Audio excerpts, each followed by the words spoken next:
Bab 076 21. Aku hamil. Ya, Nyonya.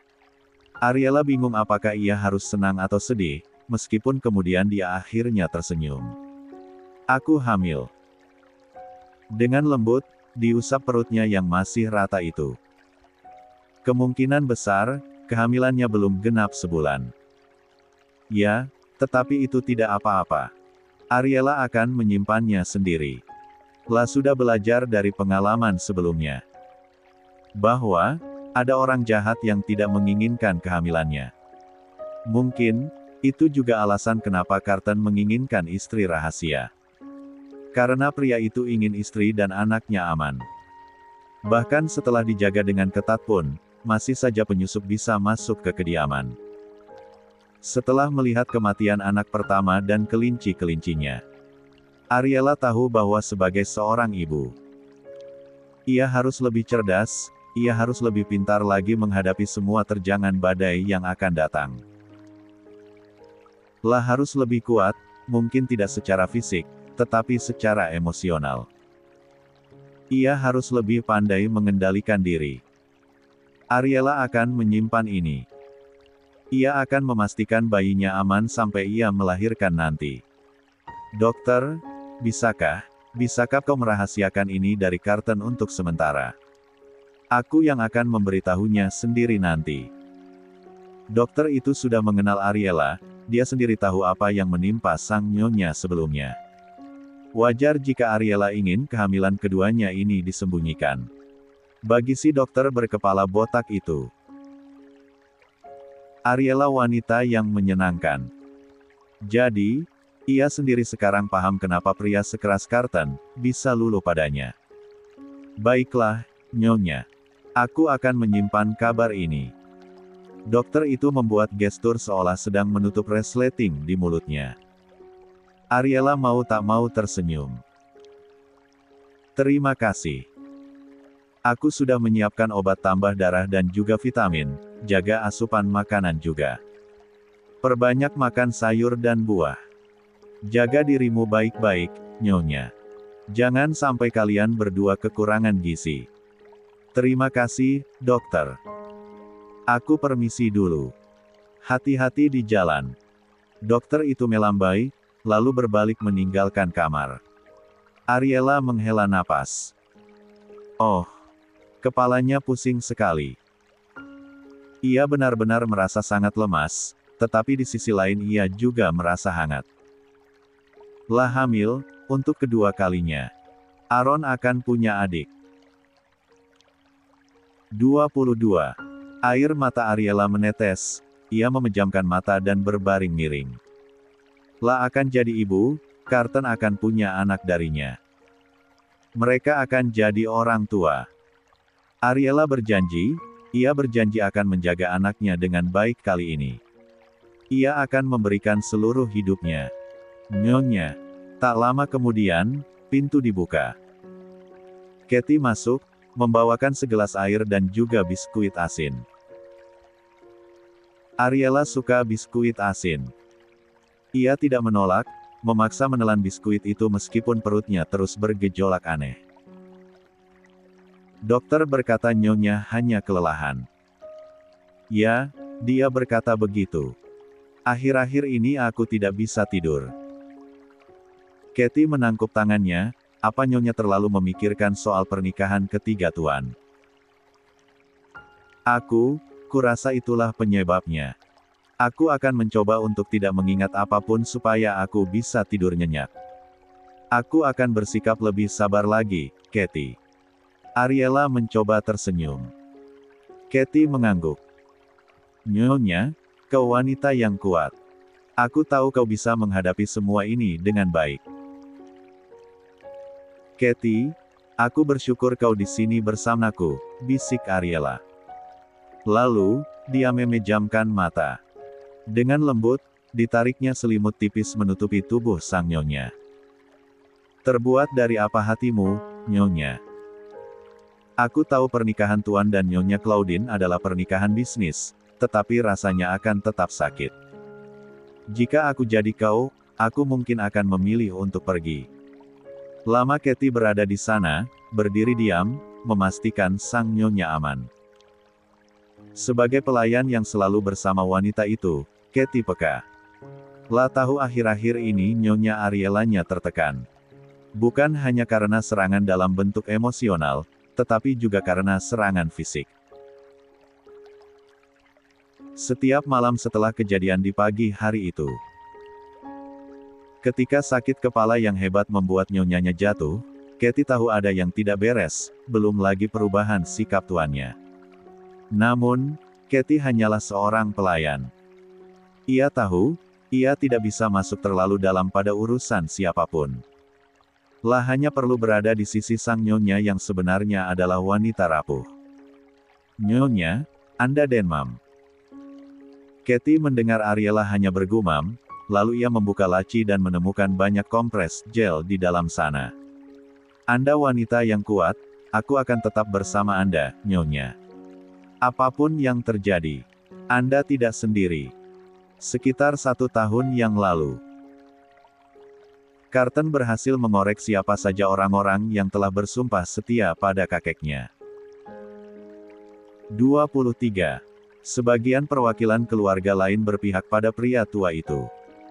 Mereka diberi iming-iming besar, siapa yang tidak tergoda dengan uang dan kekuasaan. Dunia ini sungguh penuh tipu muslihat.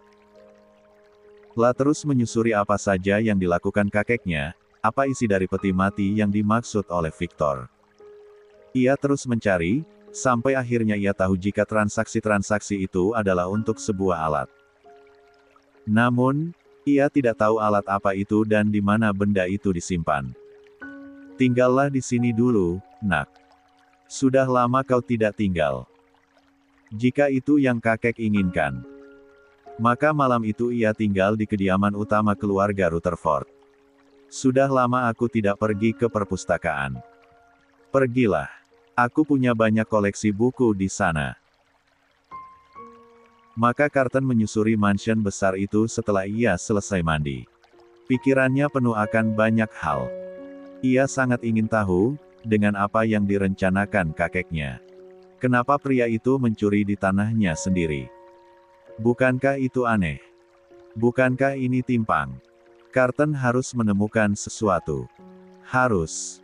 Ia masuk ke perpustakaan besar, tempat di mana ayahnya sering menghabiskan waktu di sana. John meninggalkan banyak jejak kecerdasannya dari buku-buku yang dia baca. Carton tahu ada sesuatu yang disembunyikan. Ayahnya terlalu cerdas untuk hancur hanya karena perselingkuhan. Lah tahu ibunya memang cantik dan ayahnya mencintai wanita itu, tetapi apa yang bisa membuat ayahnya memiliki alasan untuk menjadi gila hanya karena wanita? Ayahnya mungkin tidak sadis, tetapi dia tegas dan benci kekalahan. Ayolah, John, kau pasti tahu sesuatu kan? Carton meraih buku-buku yang dapat ia gapai, terus berputar di sekitar perpustakaan, memeriksa celah, memeriksa sudut, mencari tombol atau apapun itu yang bisa mengantarkannya pada fakta. Di sanalah Carton. Berhenti di sudut rak, ujung sepatunya menyapu sesuatu di bawah. Matanya menyipit. Tangannya meraba. Seseorang merekatkan sebuah buku catatan kecil di sana.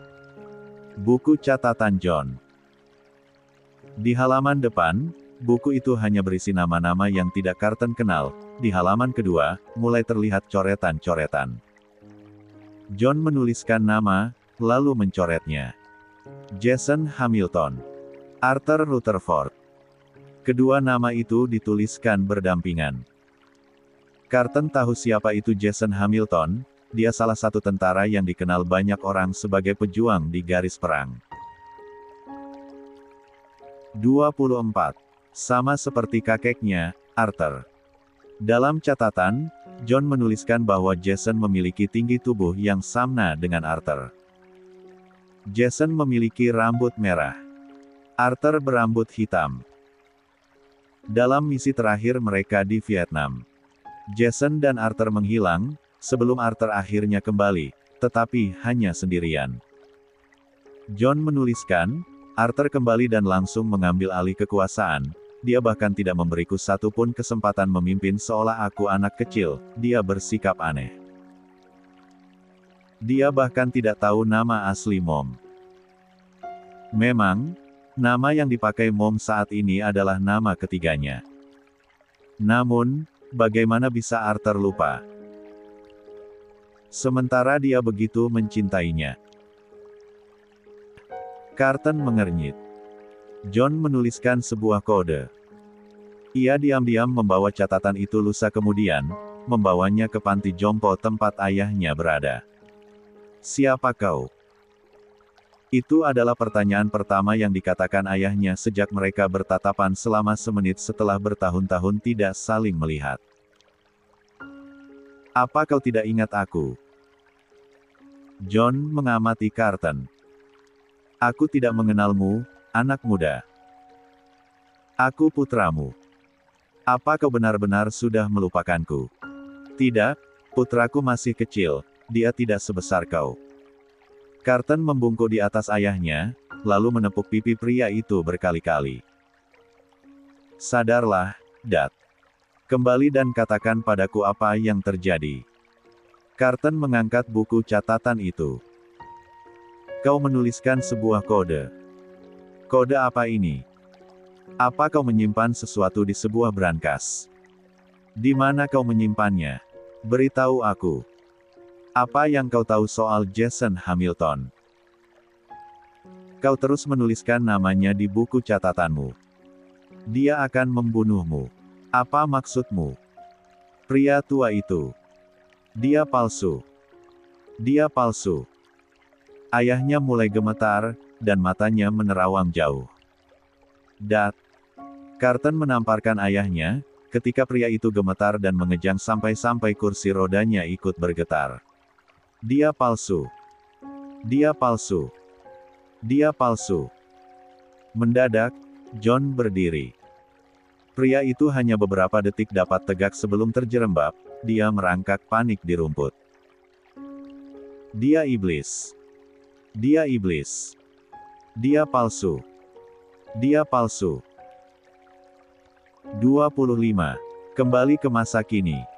Beberapa hari kemudian, Claudine masih berada di kediaman Carton.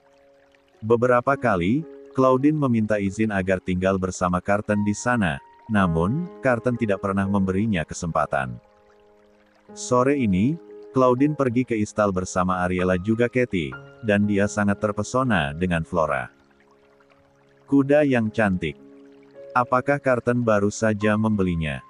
Ya, dia baru beberapa bulan di sini. Cantik sekali. Claudine mengusap punggung Flora. Aku menginginkannya. Saat mendengar itu, Ariella tidak berekspresi. Anda menginginkannya? Ya, kuda ini. Aku akan meminta agar Carton memberikannya padaku. Menurutmu bagaimana?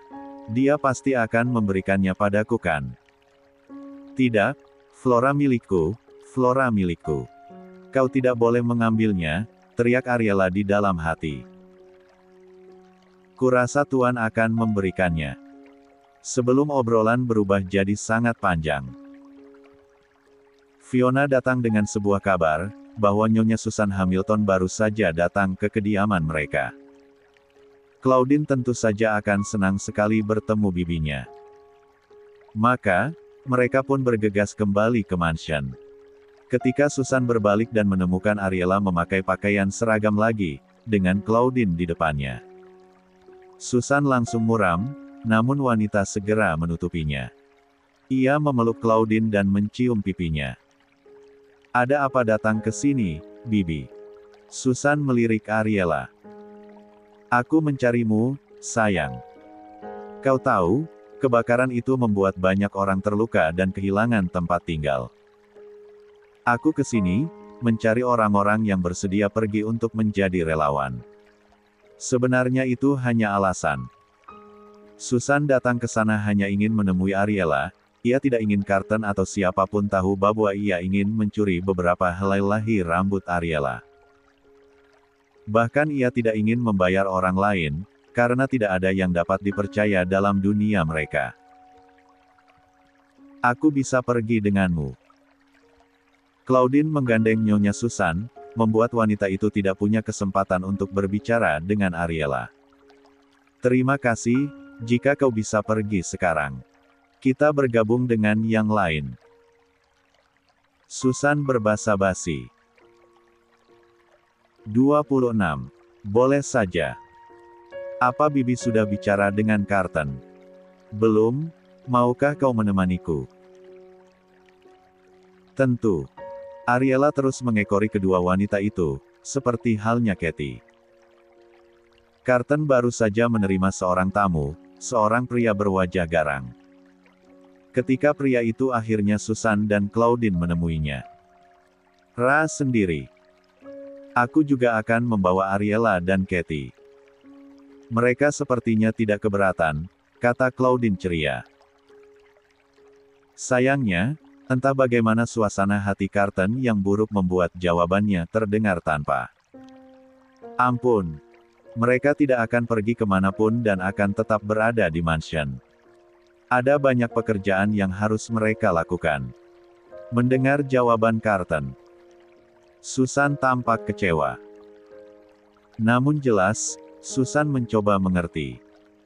Alasan Carton menolak mungkin karena keamanan, juga karena pria itu tahu Ariela sebaiknya tidak selalu bersama Claudine. Pada akhirnya, Susan dan Claudine pun pergi. Ariela dan wanita itu sempat berbagi senyuman. Sayangnya, senyum Ariela kurang meyakinkan sehingga Susan merasa gelisah. Selepas kepergian kedua wanita itu, Ariela berbalik ke dalam, mencoba mencari suaminya. Rupanya Carton kembali lagi ke kantornya. Kenapa kau bersikap seperti itu pada Nyonya Susan? Dia baik padaku, dia sudah banyak membantuku dan menyelamatkanku dari situasi tidak menyenangkan. Dia orang baik, kenapa kau seperti itu? Kau membuatnya kecewa. Ariela mengepalkan tangan. Tidak masalah jika aku harus pergi ke sana, aku bisa menjaga diri. Nyonya Susan pasti akan memastikan aku kembali dengan utuh. Setelah duduk di kursi kerjanya, Carton menjawab ketus, tempatmu di sini, sadarlah. Kau hanya perlu menuruti perintahku. Itu semua ada dalam perjanjian, kau harus mengingatnya. Ariela merasa asing. Sangat asing. Di mana Carton yang ia kenal itu? Yang dingin tetapi menyenangkan. Di mana suaminya yang selalu menginginkannya itu? Ada apa denganmu sebenarnya, kenapa kau berubah? Ada sesuatu yang membuatmu marah. Apa yang sudah kulakukan sampai membuatmu begitu benci menatapku? Suara Ariela bergetar. Carton tidak menjawab. Ariela melangkah lebih dalam ke kantor itu. Carton berkata tajam, jangan mendekat lebih daripada itu. Kenapa? 27. Wajah Carton, suaranya, gerak-geriknya yang tidak peduli itu, membuat Ariela merasa teriris. Aku hanya kembali pada diriku yang seharusnya, Ariela. Apa maksudmu? Menelan ludah. Ariela rasanya seperti sedang menelan bola golf. Kau dan aku sudah melangkah terlalu jauh. Jadi, sudah cukup. Lupakan semua yang terjadi di antara kita. Aku akan datang padamu nanti, tetapi hanya untuk seks. Selama ini bagiku kau tak lebih dari penghangat di tempat tidur, ingatlah itu, Ariela. Ariela kehilangan kata-kata. Wanita itu terhuyung mundur, matanya berkaca-kaca. Sementara Carton menatapnya tanpa ekspresi. Sambil menahan isak tangis keras, Ariela berbalik. Hampir. Wanita itu hampir berlari keluar, namun dia segera berhenti. Kepalanya menoleh, bibirnya membuka, akan mengatakan bahwa saat itu ia sedang mengandung, tetapi Ariela langsung mengurungkan niatnya. Dan ya, satu lagi. Ariela bahkan tidak menoleh, ia berdiri di bingkai pintu. Kelihatan begitu kecil, rapuh, hancur. Setelah ini kau akan ikut dengan Claudine dan tinggal di kediaman Hamilton, sebagai pelayan pribadinya. Jika itu yang Anda inginkan, apa yang bisa kuperbuat? Kata Ariella, sebelum pergi dari sana. Carton mengepalkan tangan, lalu menyugar rambutnya. Sial, sial. 28. Nama-nama yang dituliskan John dalam buku catatannya, hampir semuanya sudah menua dan kebanyakan dari mereka sudah meninggal. Entah disebabkan oleh sakit, kecelakaan atau bahkan terbunuh oleh musuh. Nama-nama itu sudah disingkirkan satu persatu, ada 3 keluarga, dengan beberapa anggota keluarga yang ternyata masih terlibat. Keluarga Bennett, Keto dan Riley.